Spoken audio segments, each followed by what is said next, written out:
Most recently in the Aeneid, Neptune arrived to see the carnage of the storm and calm the tumid waters, much like how an orator quells an angry mob.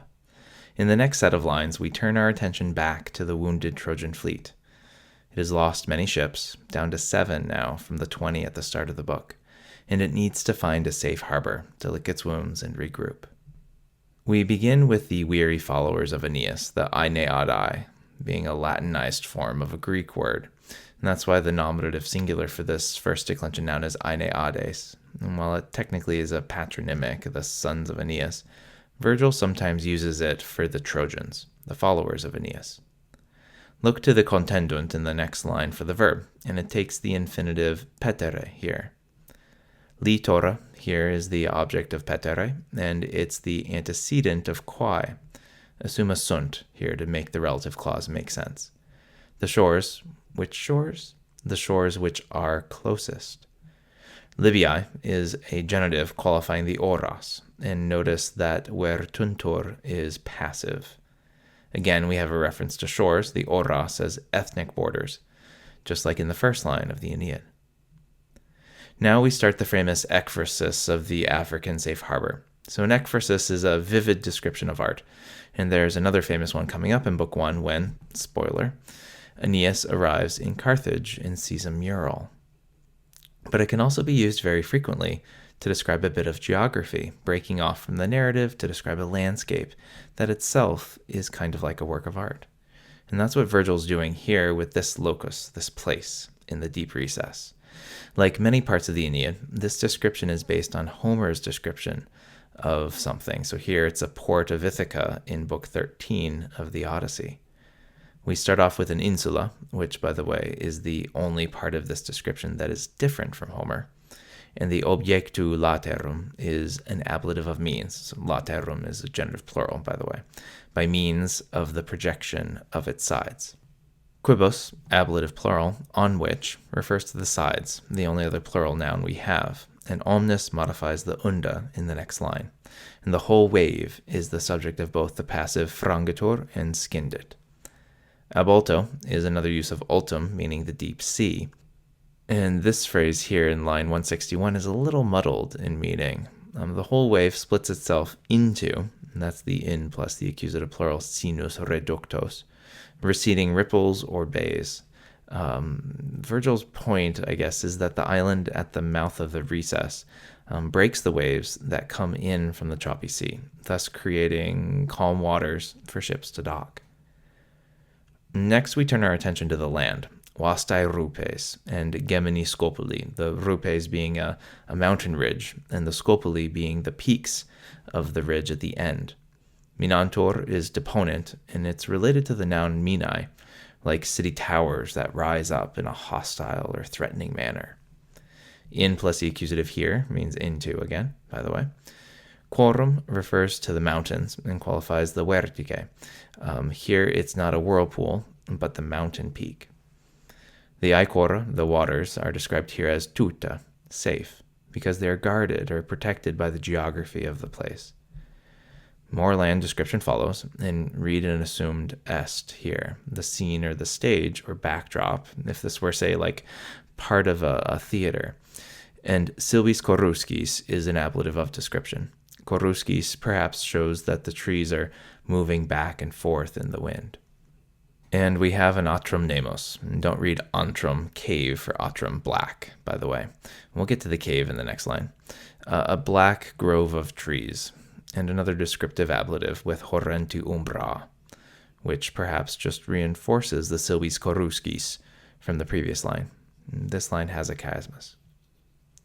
So the Trojans approach a cave, and that's the hint provided by the fronte subadversa, under the front of the mountains, facing Aeneas. Scopulis pendentibus is an ablative of material. Allen and Greeno used this line in particular to illustrate this ablative, which shows what the cave was made out of. A cave with hanging rocks.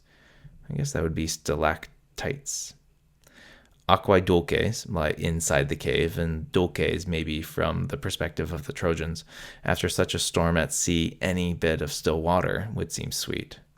Vivo saxo is another ablative of material, telling us that seats were made from living or natural rock, rather than being artificially made. The Nympharum Domus is an apposition to the antrum.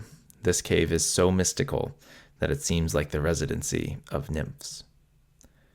Hic in line 168 ends our ekphrasis, and it's the adverb here. Phasos modifies the accusative plural naves, and ulla in 169 modifies the nominative neuter plural noun vincula. The presence of the non and ulla tell us that this is a litotes, a deliberate understatement. The waters are so sweetly still that the Trojans don't even need to tie up their ships with chains when they dock. The alliteration in 169 of ulla unco and allegat ancora just further emphasizes the exceptional vividness of this place. And an unco morsu is a hooked bite, referring to curved anchors. Hook recalls the hic here, a couple of lines above. The number septem here modifies nabobus, itself in an ablative absolute with collectis. There are only 7 from the original 20 ships, omni ex un numero, still with Aeneas. And don't be confused by the prefix sub on subit. This verb means to approach, in the sense of like to come up from under.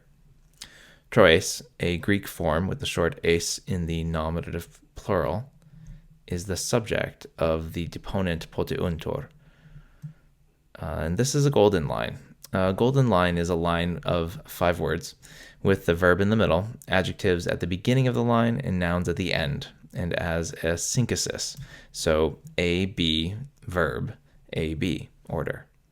It's unclear whether the ancients strove to write golden lines, and this could just be like a post-construct, something some Renaissance guy saw and liked, and then gave a pretty cool name to. And this verb here, potiuntur, takes its object in the ablative case. Quick grammar lesson, there are 5 deponent verbs that take the ablative. Utor, fruor, fungor, potior, and vescor. And it's technically an ablative of means. The Trojans repeat as the subject of ponent in line 173, with artus being the accusative plural. It's a 4th declension noun. Translate sale tabentes predicatively, so after the noun. They place their limbs dripping with salt water. And the use of sale with salt to mean with salt water is a form of metonymy. Even more specifically, it's a kind of synecdoche, which is itself a kind of metonymy. Now comes Achates, Aeneas' right-hand man, whose ship was overwhelmed by the storm, but who seems to have survived and stayed with Aeneas. Siliki is an ablative of separation here, and we can translate it as from flint, recalling the prefix ex on excudit. The next 2 lines describe the creation of fire. Arda nutrimenta is dry fuel, neuter accusative plural. Finally, we turn our attention back to the Trojans with the last 3 lines. Kererem is metonymy for grain, and the god's name is used for the attribute, so Ceres is the god of grain. And read corruptam undis predicatively, so translated after the noun. Grain ruined by the waves. Also, the cerealia arma are weapons used to attack the grain, so cooking implements, like tools used to grind the grain and make bread. The Trojans are described as feci rerum, weary from things. And lastly, we have parant, followed by 2 infinitives. They prepare to both roast and crush the grain. Flammis is an ablative of means after torrere, and saxo an ablative of means after frangere. A nice parallel construction where both infinitives have the same accusative object, fruges, the grain. So let's look back at this ekphrasis. First, we have a long recess and an island that covers up the bay. Waves coming onto the island are broken by this island, and then we have huge ridges that culminate in twin peaks. Then woods and a sacred grove all around, culminating in a cave with hanging rocks and seats made from living rock, with a trickle of water. Not very inviting. Next up, Aeneas goes hunting, and we get the first of many references to deer.